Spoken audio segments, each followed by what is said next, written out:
Hace 2 días celebré la boda de mis sueños para mi único hijo Eduardo. Gasté 800,000 pesos de mis ahorros para darle la fiesta que siempre soñó. Cada peso que invertí en esa celebración en el Salón Jardines de Cuernavaca, lo hice con amor de madre, viendo la felicidad en los ojos de mi muchacho cuando bailó el vals con su flamante esposa. Hoy, apenas 48 horas después de esa celebración, mi nuera Renata está parada en la puerta de mi casa, con un notario desconocido y una sonrisa que me hiela la sangre. Su grita, me dice con esa voz melosa que ahora reconozco como pura falsedad: tenemos una propuesta que te va a encantar. Eduardo y yo hemos estado pensando, y decidimos que ya es hora de que vivas más tranquila. Acabamos de vender esta casa. Ya conseguimos un lugar perfecto para ti, en una residencia para personas mayores en Tlalpan. Es hora de que disfrutes tu vejez sin preocupaciones, sin tener que mantener esta casa tan grande. El notario, un hombre gordo con traje barato y corbata manchada, saca unos papeles arrugados y me los pone enfrente. Solo necesitamos su firma aquí, señora Morales. Todo está arreglado. La mudanza puede ser mañana mismo. Eduardo, mi propio hijo, está parado detrás de ella sin decir palabra, mirando al suelo como un niño regañado. Por un momento, el mundo se me detuvo. Esta casa de la colonia Roma Norte, donde viví 40 años con mi difunto esposo Roberto, donde crié a mi hijo, donde guardo cada recuerdo de mi vida, cada fotografía, cada mueble que compramos juntos. Vendida, sin consultarme, como si yo fuera un estorbo del que hay que deshacerse. Pero yo no llegué a los 72 años para que una niña de 25 me tome por tonta. Soy Esperanza Morales, abogada jubilada con 40 años de experiencia en el Tribunal Superior de Justicia. Y en toda mi carrera, aprendí a detectar a los estafadores desde que abren la boca. Miré a Renata directo a los ojos y le sonreí con toda la calma del mundo. ¡Qué buena idea, hijita! Pero antes de firmar cualquier cosa, ¿qué tal si vamos juntas a la comisaría de la Roma Norte? Resulta que el comandante Gutiérrez y sus detectives tienen mucho interés en revisar unos documentos muy interesantes que les envié sobre ti. La sonrisa se le borró de la cara, como si le hubieran echado agua fría. El notario comenzó a sudar y a guardar torpemente los papeles. ¿De qué habla, suegra?, tartamudeó. Pero yo ya había visto esa mirada de pánico antes. En 40 años defendiendo casos, sabes cuando alguien tiene la cola sucia. Sigue mi historia hasta el final y comenta la ciudad desde donde me estás viendo, para saber qué tan lejos ha llegado mi relato. Mi nombre es Esperanza Morales. Tengo 72 años, y durante los últimos 8 años, desde que enviudé, he vivido sola en esta casa de la Roma Norte, que Roberto y yo compramos cuando Eduardo tenía apenas 5 años.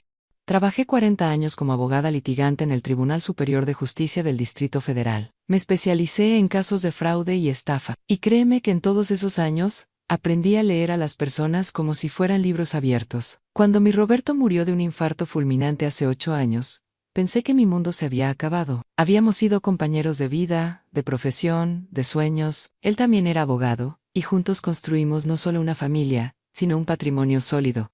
Esta casa, nuestros ahorros, las propiedades que compramos con tanto esfuerzo.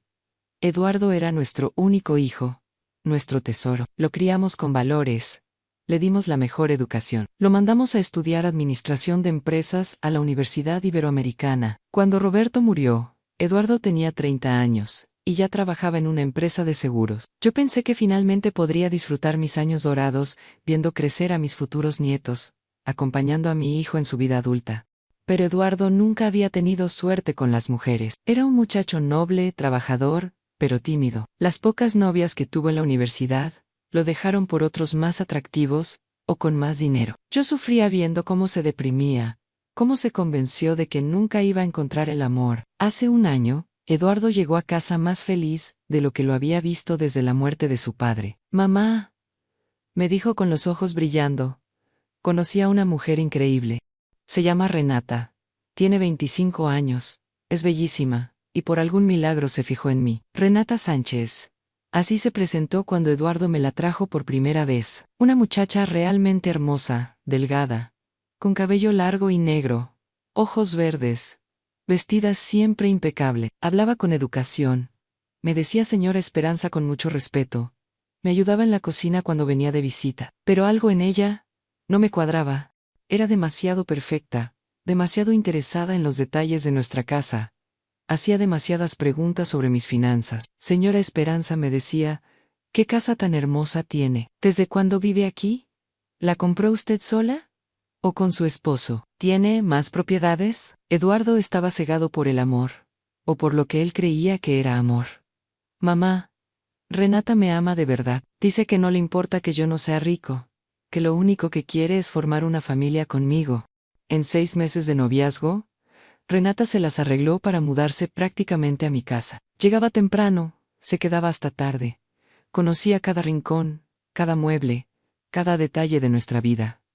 Eduardo parecía hipnotizado por ella. Cuando me pidieron dinero para la boda, al principio dudé. 800,000 pesos no son poca cosa, incluso para alguien con mis ahorros. Pero ver la felicidad de Eduardo, ver cómo Renata lo abrazaba y le decía, mi amor, tu mamá es un ángel, por eso te amo tanto, me convenció. Solo queremos una celebración digna, me decía Renata. Una boda que usted pueda recordar con orgullo, señora Esperanza. Después de todo, soy la única nuera que va a tener. Organizamos todo en el Salón Jardines de Cuernavaca. 200 invitados, mariachi, comida de lujo, arreglos florales espectaculares, vestido de novia de diseñador. Yo pagué cada centavo con gusto, viendo la sonrisa de mi hijo, pensando que finalmente iba a tener la familia que siempre soñé. El día de la boda, Eduardo se veía tan feliz, que se me llenaron los ojos de lágrimas. Renata estaba radiante. Todos los invitados comentaban qué pareja tan hermosa hacían. Yo me sentí la madre más orgullosa del mundo. Pero ahora, apenas 2 días después, esa misma mujer que me llamaba mi segunda madre, está parada en mi puerta con un notario pidiendo mi casa. Eduardo, mi propio hijo, no me defiende, no dice ni una palabra. Y yo me pregunto, ¿cómo pude ser tan ciega? ¿Cómo una mujer que dedicó 40 años a desenmascarar estafadores, no vio las señales que estaban frente a mis ojos? Pero ya no importa lo que pasó. Lo que importa es lo que voy a hacer ahora, y Renata no tiene ni la menor idea de con quién se metió. Ahora que lo pienso con claridad, las señales estuvieron ahí desde el principio. Pero una madre enamorada de la felicidad de su hijo puede llegar a ser muy ingenua. La primera vez que me extrañó algo fue hace 4 meses. Llegué temprano de una cita médica y encontré a Renata sola en mi estudio, revisando los documentos de mi escritorio. Cuando me vio, no se alteró para nada. ¡Ay, señora Esperanza! ¡Qué pena que me vea aquí! Es que Eduardo me pidió que buscara las escrituras de la casa. Dice que necesita una copia para tramitar unos papeles del trabajo. Me pareció raro, pero Eduardo me confirmó la historia cuando llegó. Sí, mamá, en Recursos Humanos me pidieron comprobante de domicilio familiar. Perdón por no avisarte. La segunda señal la debí haber visto hace 3 meses. Renata llegó un día con una bolsa de Liverpool muy cara. Traía ropa nueva, zapatos de marca, un bolso que yo sabía que costaba más de lo que Eduardo ganaba en un mes. ¿De dónde sacaste dinero para todo esto, mijita? Le pregunté con curiosidad.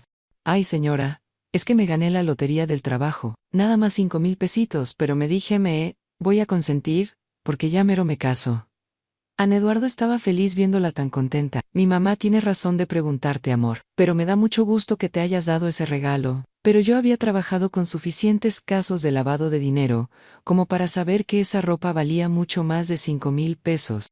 La tercera señal fue hace 2 meses, cuando Renata empezó a hacer comentarios muy específicos sobre mi rutina. Señora Esperanza, usted siempre sale los martes y jueves en la mañana, ¿verdad? ¿Va al mercado? ¿O tiene citas médicas? Los martes voy al banco y los jueves a mi clase de yoga en el club. ¡Qué organizada es usted! ¿Siempre va a la misma sucursal del banco? ¿El de Insurgente? Me pareció raro tanto interés en mis actividades, pero pensé que era natural que quisiera conocer a la familia. La cuarta señal fue la más obvia, pero yo estaba tan concentrada en los preparativos de la boda que no la vi. Hace un mes, cuando ya estábamos enviando las invitaciones, Renata llegó muy alterada. Señora Esperanza, tengo que confesarle algo. Mi familia no va a poder venir a la boda. ¿Por qué, hijita? ¿Pasó algo malo? Es que somos de muy lejos de Chihuahua. Y mis papás no tienen dinero para el viaje. Mis hermanos tampoco pueden. Me da mucha pena, pero voy a estar solita. En mi boda en Eduardo se puso triste. Amor, yo puedo prestarle dinero a tu familia para que vengan. No, mi vida, no quiero que gastes en eso. Mejor que tu mamá y tú sean mi única familia ese día. Ahora entiendo por qué no quería que nadie de su familia viniera. Probablemente ni siquiera se llama Renata Sánchez, pero la señal más clara de todas, la vi el mismo día de la boda. Y la ignoré completamente, porque estaba demasiado feliz. Durante la fiesta, vi a Renata hablando por teléfono en el jardín. Lejos de todos, hablaba en voz baja, pero alcancé a escuchar una frase que me quedó grabada. Ya está hecho. En 2 días empezamos con el plan. Cuando se dio cuenta de que yo estaba cerca, colgó inmediatamente y me sonrió. ¿Todo bien, mijita? Sí, señora. Era mi jefa de la tienda donde trabajo. Me daba el pésame porque renuncié ayer. Ya no voy a trabajar. Ahora voy a ser ama de casa. Esa misma noche, después de la boda, Eduardo y Renata se fueron de luna de miel a Acapulco. Pero algo muy extraño pasó. Eduardo me habló todos los días para contarme cómo la estaban pasando, pero siempre sonaba raro, como forzado. Mamá, estamos increíble. Renata dice que no puede esperar a volver para empezar nuestra nueva vida. ¿Qué tal el hotel, hijo? Muy bonito, mamá. Renata ya está planeando cómo vamos a organizar todo cuando regresemos. ¿Organizar qué, Eduardo? Pues ya sabes, mamá, los cambios que van a venir. ¿Qué cambios? Yo no sabía de ningún cambio. Pensé que se iban a quedar viviendo en su departamento de la Condesa como habíamos platicado. Ayer regresaron de Acapulco. Eduardo pasó por la casa en la tarde. Pero venía extraño, nervioso. No me veía a los ojos. ¿Cómo están, hijo? ¿Cómo se sintió ser esposo? Bien, mamá, muy bien. Renata está muy feliz. ¿Y cuando nos vamos a juntar para que me platiquen de la luna de miel? Pronto, mamá. Renata está organizando unas cosas primero. Se fue rápido, sin quedarse a cenar como siempre hacía. Yo me quedé con una sensación rara en el estómago. Y hoy en la mañana entendí todo. Hoy, llegaron con esa sonrisa falsa, y esos papeles fraudulentos, pensando que me iban a agarrar desprevenida. Pero lo que Renata no sabe es que hace una semana, cuando estaba organizando los últimos detalles de la boda, encontré algo en el cuarto de Eduardo que me puso en alerta máxima. Era un papel con anotaciones en letra de mujer. Decían Casa Roma Norte, escrituras en nombre de E.M. Banco Tuesdays, Yoga Thursdays, Sale Novi Am Regresau, 2 p.m. Eduardo nunca había tomado notas así en su vida, y esas eran exactamente mis rutinas, que yo solo le había contado a Renata. Esa misma tarde llamé a mi compadre, el comandante Rodolfo Gutiérrez de la delegación Roma Norte en Le. Platiqué mis sospechas, y me dijo algo que me heló la sangre. Comadra Esperanza, llévame toda la información que tengas de esa muchacha. Nombre completo. Fotos. Donde dice que vive. Hemos tenido varios casos similares en la zona. Mujeres jóvenes que se casan con hombres maduros de familias, con propiedades. También llamé a mi excompañera Leticia Vázquez, que ahora trabaja como investigadora privada. Leti, necesito que investigues a una persona. Tengo el presentimiento de que mi nuera no es quien dice ser. Mándame todos los datos, Esperanza. Si hay algo turbio, lo vamos a encontrar. Hace 3 días, mientras Eduardo y Renata estaban en Acapulco, Leticia me trajo un sobre Manila, con información que me confirmó mis peores sospechas. Renata Sánchez no existe. La mujer que se casó con mi hijo se llama Carla Mendoza, tiene 28 años, no 25, y tiene un historial criminal impresionante. Pero eso no es lo peor. Lo peor es lo que descubrí ayer en la noche. Cuando revisé las cámaras de seguridad que instalé discretamente en mi casa la semana pasada, lo que vi en esas grabaciones me quitó el sueño, y me confirmó que no estoy lidiando con una simple oportunista. Estoy lidiando con una delincuente profesional que ha planeado todo esto al detalle. Y hoy, cuando llegó con su notario falso pensando que me iba a intimidar, no sabía que yo ya tenía todas las cartas en mis manos. Lo que vi en esas cámaras de seguridad me cambió para siempre. Ya no era solo una madre preocupada por las intenciones de su nuera, era una abogada experimentada, enfrentándose a una operación criminal. Déjame contarte exactamente lo que descubrí, porque esto que voy a relatarte te va a dar escalofríos. Hace una semana, cuando mis sospechas ya eran demasiado fuertes para ignorarlas, contraté a una empresa de seguridad para que instalara cámaras discretas en mi casa. No se las dije ni a Eduardo ni a Renata. Las pusieron en la sala, el estudio, la cocina y el recibidor principal. Cámaras tan pequeñas que parecían decoraciones. El miércoles pasado, mientras Eduardo estaba en el trabajo, Renata llegó a mi casa con una llave que yo no sabía que tenía. En la grabación se ve claramente cómo entra como si fuera su casa. Va directo a mi estudio y abre mi caja fuerte. ¿Cómo sabía la combinación? Después entendí que llevaba semanas observándome cuando la abría. Sacó todas mis escrituras, las fotografió con su celular, revisó mis estados de cuenta bancarios, mis pólizas de seguro, hasta los documentos de mi testamento. Todo lo fotografió meticulosamente. Pero eso no fue lo peor. Lo peor fue la llamada telefónica que hizo después. Ya tengo toda la información, le dijo a alguien. La casa vale 2,5 millones de pesos. Está libre de hipoteca. Tiene otros 800,000 en el banco, más una póliza de seguro de vida de 500,000. Pausa. Escuchaba a la otra persona. Sí. El hijo está completamente controlado. No va a ser problema. Es un tipo débil. Solo necesita que una mujer bonita le haga creer que lo ama. Otra pausa más larga. El notario ya tiene todo listo. Le vamos a decir que es para protegerla. Que si algo le pasa a ella, Eduardo va a heredar automáticamente. Pero que mientras tanto es mejor que todo esté a nombre de la pareja joven. La vieja va a afirmar. Mi sangre se heló cuando escuché lo siguiente. ¿La residencia en Tlalpan? Perfecto, ¿ya confirmaste que la mensualidad son 30,000 pesos? Bien.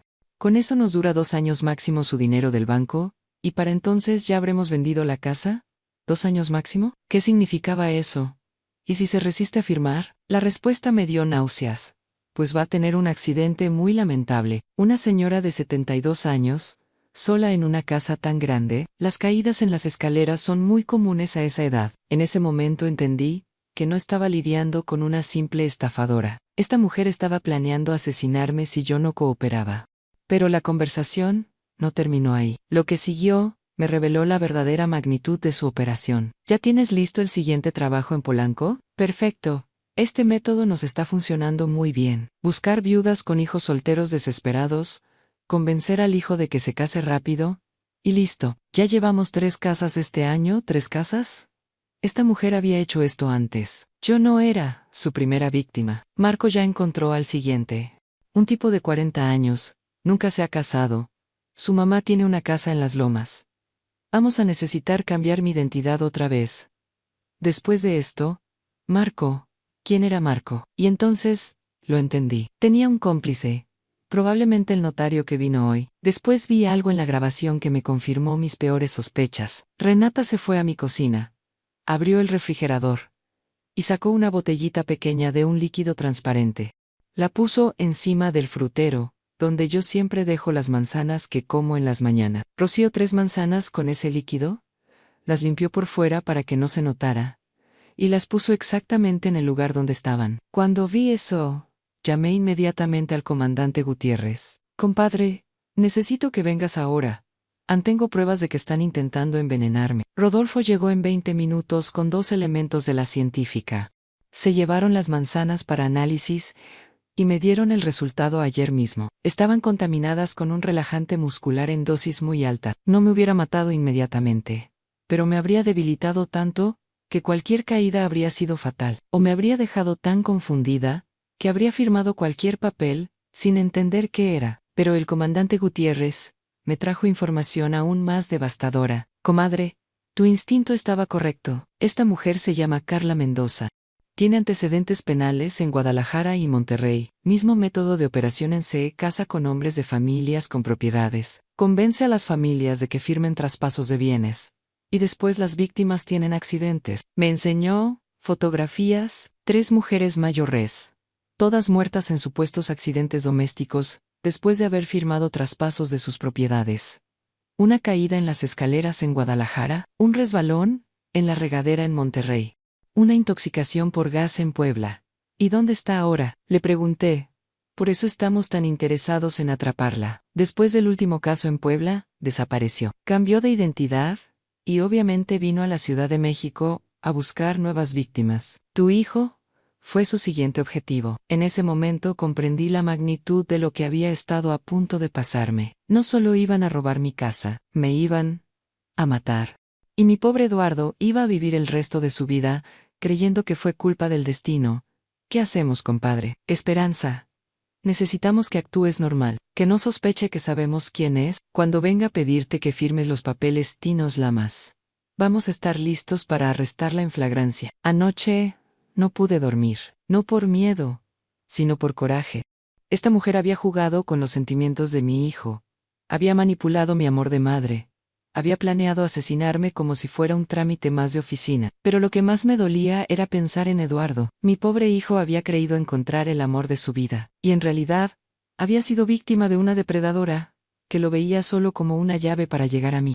Esta mañana, cuando Renata llegó con su notario falso, y esa sonrisa de triunfo, pensando que me tenía en sus manos, no sabía que yo ya conocía cada detalle de su plan. No sabía que tenía grabaciones de sus conversaciones. No sabía que la policía ya estaba investigándola. No sabía que las manzanas envenenadas estaban en el laboratorio. Y sobre todo, no sabía que acababa de meterse con una mujer que había dedicado 40 años de su vida a mandar delincuentes a la cárcel.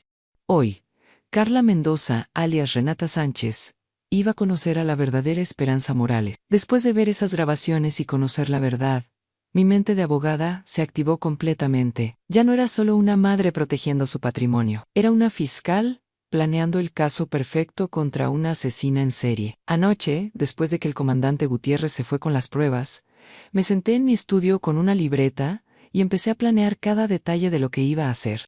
En 40 años de carrera legal, había aprendido que la diferencia entre ganar y perder un caso estaba siempre en la preparación. Primero llamé a mi excompañera Leticia Vázquez. Leti, necesito que mañana temprano instales cámaras adicionales en mi casa. Pero no las pongas escondidas. Ponlas, obviamente, donde se vean claramente. ¿Para qué quieres que se vean, Esperanza? Porque quiero que cuando llegue con su cómplice, se sientan observados. Los delincuentes nerviosos cometen errores. A las 6 de la mañana, Leticia llegó con un técnico y instalaron 4 cámaras nuevas en lugares súper visibles. Una en la entrada, una en la sala, una apuntando directo a mi escritorio, y una en el recibidor principal. También le pedí que trajera un micrófono inalámbrico que me puse discretamente en la blusa. Todo lo que se dijera en mi casa, hoy, iba a quedar grabado en alta definición. Después, llamé al comandante Gutiérrez para coordinar la operación. Compadre, cuando yo te mande un mensaje que diga las flores están listas, es la señal de que ya está aquí con los documentos fraudulentos. Ahí vienes con tu gente. ¿Cuánto tiempo necesitas para que confiese? Dame 10 minutos. Si es tan profesional como dices, va a intentar convencerme primero con palabras dulces. Cuando vea que no funciona, va a mostrar su verdadera cara. Ahí es cuando la tenemos. También llamé a mi amigo el licenciado Raúl Hernández, que trabaja en el Ministerio Público. Raúl, hoy voy a necesitar que tengas listos todos los cargos contra una persona. Fraude, falsificación de documentos, intento de homicidio y asociación delictuosa. Intento de homicidio. Esperanza. ¿Estás segura? Completamente segurao. Ya tienes las pruebas de laboratorio, y hoy va a haber más. Lo que me daba más satisfacción era pensar en cómo Carla creía que tenía todo controlado. En este momento, probablemente estaba desayunando tranquila con su cómplice Marco, planeando cómo iban a dividirse el dinero de la venta de mi casa. No sabía que cada movimiento que había hecho en mi casa había quedado grabado. No sabía que sus víctimas anteriores ya habían sido conectadas con ella. No sabía que su notario también estaba siendo investigado por la policía. Pero sobre todo, no sabía que yo había pasado la noche entera preparando la trampa legal perfecta. A las 9 de la mañana sonó mi teléfono. Era Eduardo. Mamá, Renata y yo, vamos para allá. Necesitamos platicar contigo de algo importante. La voz me sonaba rara, como si estuviera leyendo un guión. Claro, hijo Ann. Los espero con mucho gusto. Cuando colgué, me puse mi mejor vestido. El azul marino que usaba cuando iba a los tribunales, en casos importantes. Me peiné perfectamente, me puse mis aretes de perlas, y hasta me eché un poco del perfume que Roberto me regaló en nuestro aniversario número 30. Si iba a enfrentar a una asesina, lo iba a hacer viéndome como la mujer exitosa y digna que había sido toda mi vida. A las 10:30 llegó mi última pieza del plan. Toqué la puerta de la casa de al lado, donde vive la señora Carmen, mi vecina de toda la vida. Carmen, ¿puedes hacerme un favor muy grande? Hoy van a venir unas personas a mi casa, y necesito que estés muy atenta. Si escuchas gritos o ruidos extraños, llama inmediatamente al 911. ¿Estás bien, Esperanza? ¿Pasa algo malo? Todo va a estar bien, Carmen. Solo es una precaución. También le di una copia de las llaves de mi casa al comandante Gutiérrez. Si las cosas se ponían peligrosas, no iba a perder tiempo esperando que tocaran la puerta.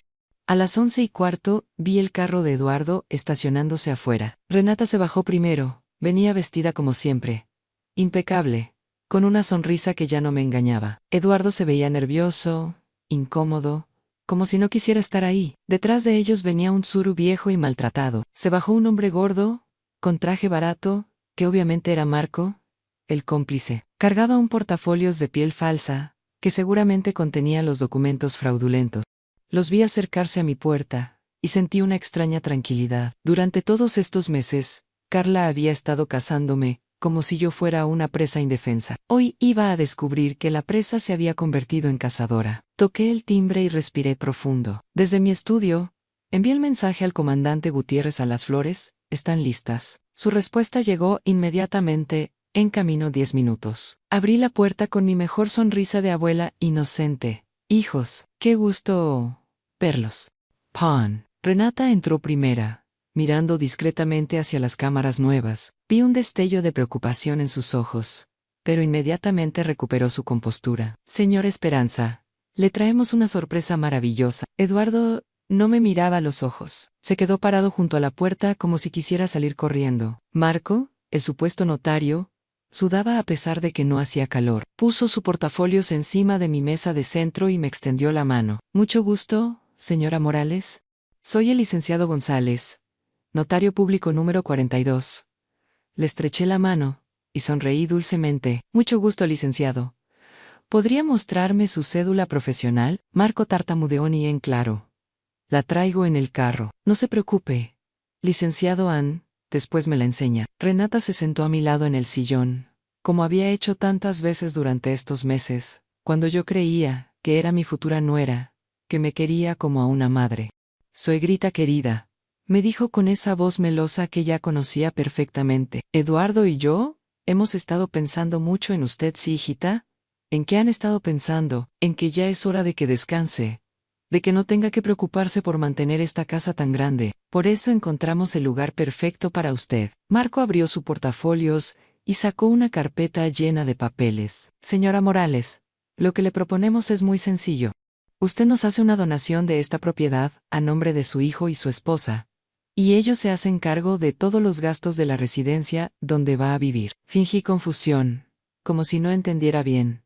Una donación, ¿pero por qué? Si Eduardo ya va a heredar todo cuando yo me muera. Renata me tomó la mano con falso cariño.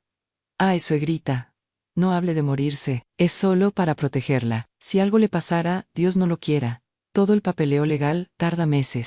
Así Eduardo puede cuidar inmediatamente de todo. Pero si yo me siento muy bien de salud, hijita. Marcos se estaba poniendo nervioso.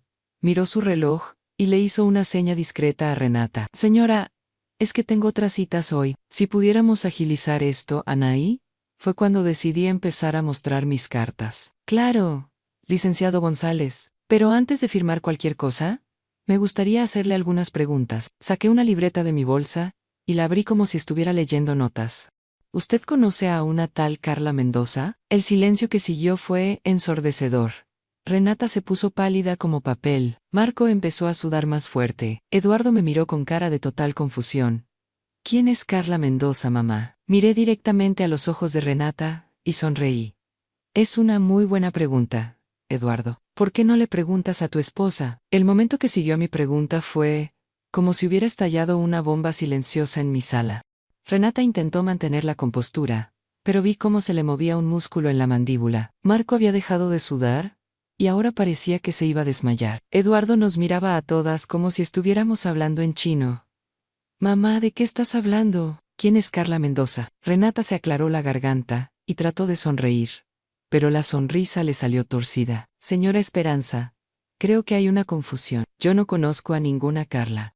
Ah, no, Hajira. Saqué mi teléfono y abrí la aplicación donde tenía guardadas las fotos que me había dado el comandante Gutiérrez. Entonces, ¿me puedes explicar por qué apareces en estas fotografías de la policía de Guadalajara? Le puse el teléfono enfrente. Era una foto de ella entrando a un banco en Guadalajara, con fecha de hace 2 años. En la esquina inferior, decía claramente en Carla Mendoza sospechosa Fraude. Renata vio la foto y por primera vez, desde que la conocía, se quedó completamente callada. Eduardo se acercó para ver la pantalla. Renata, ¿qué es esto? ¿Por qué tienes otro nombre? Esa no es una equivocación, tartamudeó ella. Seguramente es una persona que se parece a mí. ¿Una persona que se parece a ti? Pasé a la siguiente foto. ¿Y esta también se parece a ti? Esta es de Monterrey el año pasado. La segunda foto la mostraba saliendo de una casa lujosa en Monterrey cargando maletos. La fecha era de hace 15 meses. Marco se paró de golpe. Señora, creo que hay un malentendido muy grande aquí. Nosotros solo venimos a hacer un trámite legal. Siéntese, licenciado González. O debería decir, Marco Villanueva. El hombre se desplomó en el sillón, como si le hubieran quitado todos los huesos. Eduardo estaba temblando. Mamá, ¿qué está pasando? ¿De qué estás hablando? Me levanté de mi lugar y caminé hacia mi estudio. Ven conmigo, Eduardo. Hay algo que tienes que ver. No te muevas de ahí, gritó Renata de repente, y toda su máscara de dulzura se cayó de golpe. Tú no vas a ir a ningún lado, vieja entrometida. Eduardo se volteó hacia ella, como si la estuviera viendo por primera vez. Renata, ¿por qué le gritas así a mi mamá? Porque tu mamá se está metiendo donde no debe, dijo Renata, con una voz que yo nunca le había escuchado. Era fría, calculadora, peligrosa. Y tú vas a sentarte y te vas a callar mientras ella firma esos papeles. ¿De qué papeles hablas? ¿Qué está pasando aquí? Yo seguí caminando hacia mi estudio en Eduardo. Ven acá, quiero que veas las grabaciones de las cámaras de seguridad de la semana pasada. Te dije que no te movieras. Renata se paró de un salto y me agarró del brazo con fuerza. En ese momento, Eduardo vio algo en ella que lo espantó en Renata. Suéltala. ¿Por qué le estás haciendo daño a mi mamá? Tu mamá es una vieja terca que no entiende que ya es hora de que se muera. Las palabras salieron de su boca con tanto veneno que hasta Marco se vio sorprendido. Eduardo se puso pálido. ¿Qué dijiste? Lo que oíste en esta vieja ya estorbó demasiado. El plan era que firmara los papeles sin hacer preguntas. Pero como se puso investigadora, ahora las cosas van a ser más difíciles. Yo me solté de su agarre y la miré directo a los ojos. ¿Más difíciles como las hiciste en Guadalajara con la señora Martínez? ¿O como en Monterrey con la señora Gutiérrez? ¿O como en Puebla con la señora Ramírez? Renata me miró con odio puro. ¿Cómo sabes esos nombres? Porque las tres están muertas. Carla, a las tres firmaron papeles como los que me traes hoy. Y las tres tuvieron accidentes muy convenientes, después de que les robaste sus casas. Eduardo estaba en shock total. ¿Muertas? ¿De qué están hablando? Marco se paró otra vez. Pero esta vez no era para irse. Metió la mano a su saco y yo vi el destello de algo metálico. Marco, no seas estúpido, le dije con la voz más calmada que pude. ¿Crees que no sabemos que también cargas un arma? Ya sabemos todo de ustedes. ¿Todo qué? Preguntó Renata. Caminé tranquilamente hacia mi estudio y encendí mi computadora. En la pantalla aparecieron las grabaciones de la semana pasada. To do esto. Le di play al video donde se veía claramente a Renata entrando a mi casa con una llave, abriendo mi caja fuerte, fotografiando mis documentos. Eduardo se sentó pesadamente en una silla. Renata, ¿qué es esto? Espera, hijo, no hay más. Puse la parte donde se la veía hablando por teléfono sobre el plan para matarme, sobre las otras víctimas, sobre los 2 años máximo que me iban a durar en la residencia. Cuando terminó la grabación, Eduardo tenía lágrimas en los ojos. ¿Tú ibas a matar a mi mamá? Renata ya no intentaba negar nada. Eduardo, tú eres un idiota. ¿Crees que me iba a casar contigo por tu cara bonita? Tu mamá tiene 2,5 millones de pesos en propiedades y 800,000 en el banco. Eso era lo que me interesaba. ¿Y el bebé? Preguntó Eduardo con la voz quebrada. ¿Cuál bebé? Me dijiste ayer que estabas embarazada. Renata se rió con crueldad. No hay ningún bebé, Eduardo. Y aunque lo hubiera, no Siria Tujo. Eduardo se dobló como si le hubieran pegado en el estómago. Pero yo no había terminado. Saqué otro teléfono y puse la segunda grabación. Esta era de ayer, cuando Renata había puesto el veneno en mis manzanas. Esto es intento de homicidio. Carla, las manzanas ya están en el laboratorio de la policía científica. Marco sacó completamente su pistola. Ya estuvo bueno de tanto teatro. ¿Firma los papeles ahora mismo? ¿O aquí van a morir los tres? No creo que eso sea muy buena idea, dijo una voz desde la puerta de entrada. Era el comandante Gutiérrez con 4 policías, apuntándoles con sus armas. Marco Villanueva y Carla Mendoza están arrestados por fraude, falsificación de documentos, intento de homicidio y asociación delictuosa. Marco trató de apuntar su pistola hacia los policías, pero no llegó ni a levantarla. En 2 segundos estaba en el suelo esposado. Renata intentó correr hacia la puerta trasera, pero había más policías esperándola ahí. Esto es una trampa, gritaba mientras la esposaban. Esa vieja me tendió una trampa. Así es, hijita. Le dije mientras la policía se la llevaba, y te funcionó perfectamente. Eduardo estaba sentado en mi sillón, temblando, viendo cómo se llevaban a la mujer que él creía que era el amor de su vida. Mamá, me dijo con la voz ahogada. Perdóname por no haberte creído. Perdóname por haberte puesto en peligro. Me senté a su lado y lo abracé como cuando era niño. Eduardo, tú también fuiste víctima. Ella es una depredadora profesional. Sabe exactamente cómo manipular a hombres buenos como tú. ¿Cómo pudiste sospechar? ¿Cómo supiste que no era quien decía ser? Hijo, en 40 años de ser abogada aprendí a leer a las personas. Y además, tu papá siempre me decía, Ana Esperanza, cuando algo suene demasiado bueno para ser verdad, probablemente no sea verdad. El comandante Gutiérrez se acercó a nosotros. Comadre, gracias a tu investigación y a las pruebas que recolectaste, vamos a poder conectar a esta mujer con al menos 5 homicidios en diferentes estados. Literalmente salvaste vidas, 5 homicidios, sí. Encontramos más casos cuando empezamos a seguir el rastro del tal Marco Ann. Llevaban años operando con el mismo método. Eduardo levantó la cabeza. Mamá, ¿me puedes perdonar? Eduardo, no hay nada que perdonar.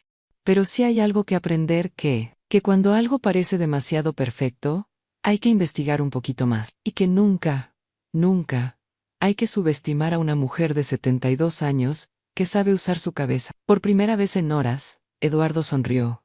Mamá, eres increíble. No, hijo, soy abogada, y nadie le va a robar a Esperanza Morales, sin pagar las consecuencias. 3 meses después del arresto de Carla y Marco, mi vida cambió completamente, pero no como ellos habían planeado. Cambió para mucho mejor.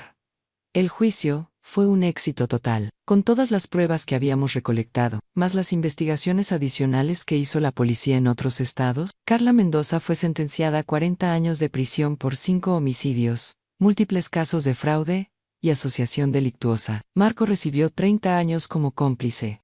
Pero lo más satisfactorio no fue verlos en la cárcel. Lo más satisfactorio fue lo que pasó después. Eduardo tardó varias semanas en procesar todo lo que había pasado. El pobre muchacho estaba devastado, no solo por la traición de Carla, sino por darse cuenta de lo cerca que había estado de perder a su madre para siempre. Mamá, me dijo una tarde mientras tomábamos café en la cocina, no puedo dejar de pensar en que si tú no hubieras sido tan inteligente, yo estaría visitando tu tumba ahora mismo. Eduardo, no te torturen esos pensamientos. Lo importante es que aprendimos algo valioso.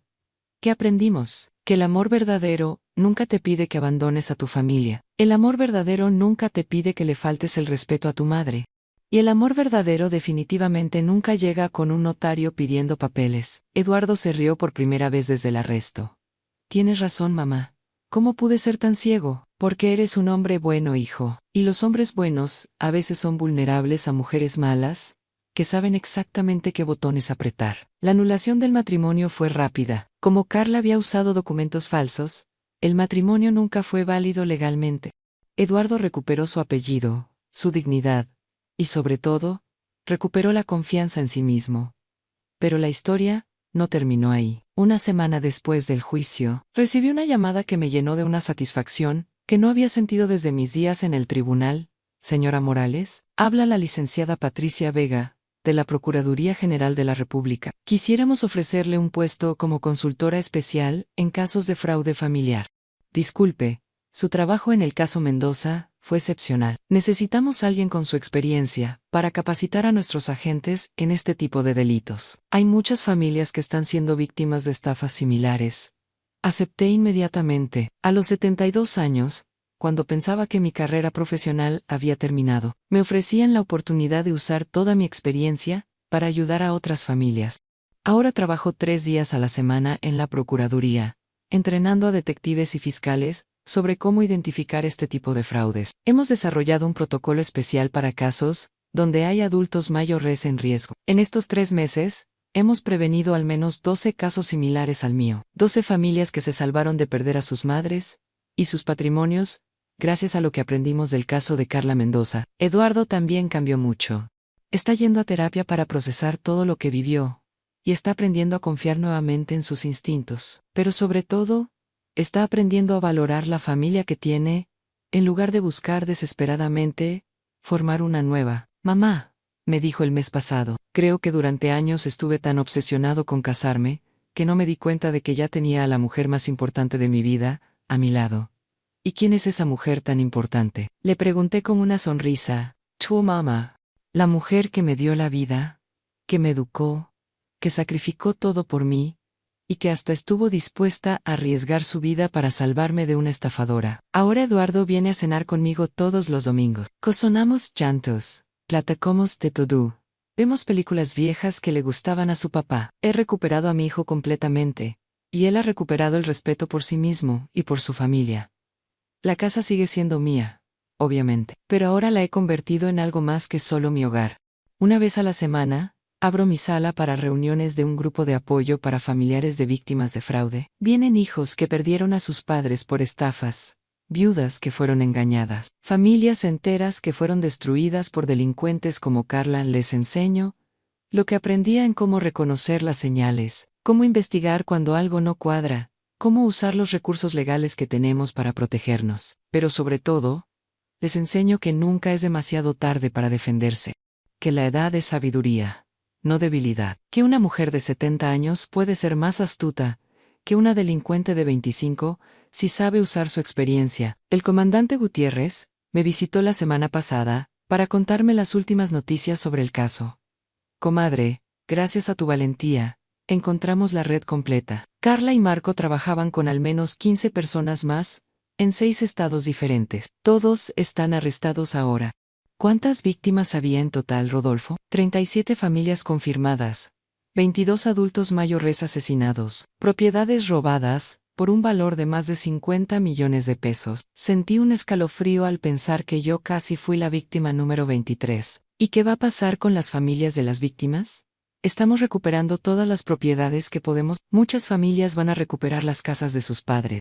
Y varios casos que estaban clasificados como accidentes, ahora se están reinvestigando como homicidios. Mi historia se volvió noticia nacional. Salí en varios programas de televisión, contando cómo una abogada jubilada desenmascaró a una red de asesinos seriales. Pero lo que más me gusta es cuando me invitan a dar pláticas en centros para adultos mayores. Señoras, les digo siempre, nunca permitan que nadie las haga sentir que por ser mayores son vulnerables.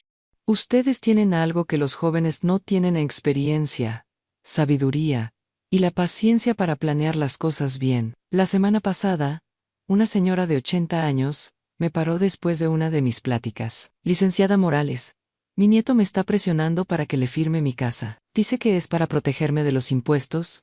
¿Qué me aconseja? Que me dé todos los datos de su nieto, señora. Vamos a investigarlo bien, antes de que firme cualquier papel. Resultó que el nieto tenía deudas de juego, y quería vender la casa de su abuela, para pagarle a unos prestamistas. Otro caso más que pudimos prevenir. Hoy, mientras escribo estas líneas en mi estudio, rodeada de todas las fotografías de mi vida, con Roberto y Eduardo, me siento más plena de lo que me he sentido en años. Carla Mendoza pensó que era muy inteligente, pensó que una viuda de 72 años iba a ser una víctima fácil. Pensó que podía manipular a mi hijo y robar mi vida sin consecuencias. Lo que no sabía es que había elegido a la víctima equivocada. Yo soy Esperanza Morales, tengo 72 años, 40 años de experiencia legal, y la determinación de una madre que protege a su familia. Y si hay algo que he aprendido en todos estos años, es esto: a nunca subestimes el poder de una mujer que sabe defenderse. A todas las señoras que me están escuchando, quiero decirles algo muy importante. Ansí, algún día se encuentran en una situación parecida. Si alguien trata de aprovecharse de ustedes, de quitarles lo que han construido con tanto esfuerzo, recuerden mi historia. Ustedes son más fuertes de lo que creen. Ustedes tienen más recursos de los que imaginan. Y ustedes merecen vivir sus años dorados con dignidad, respeto y tranquilidad. Nunca dejen que nadie les diga que por ser mayores, ya no pueden defenderse. La edad no es debilidad. La edad es poder, experiencia y sabiduría acumulada. Y si mi historia les sirve para salvarse a ustedes, o para salvar a alguien más, entonces todo lo que pasé habrá valido la pena. ¿Qué harías en mi lugar? ¿Has pasado por algo así? ¿Conoces a alguien que esté viviendo una situación similar? Cuéntame en los comentarios tu experiencia. Entre todas, nos podemos ayudar y proteger. Porque la unión hace la fuerza, Y las mujeres sabias como nosotras tenemos el deber de cuidarnos unas a otras. Y recuerda, nunca es demasiado tarde para darle la vuelta a una situación y salir victoriosa. Yo soy la prueba viviente de que se puede.